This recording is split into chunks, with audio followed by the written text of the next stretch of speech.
Hey guys, my name is Chris. I live in the Westboro neighborhood in Ottawa. I had recently had my roof redone.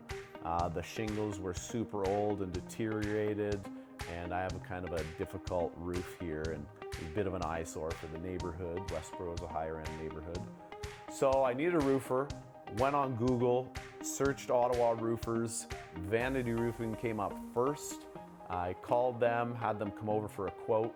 Tony came by, Tony from Vanity Roofing, super nice guy, and he's like, knows his stuff, tons of experience, really knowledgeable.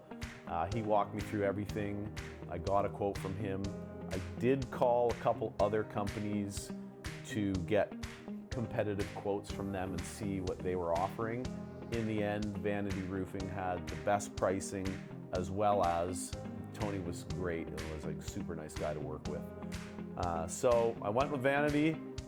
They did a phenomenal job.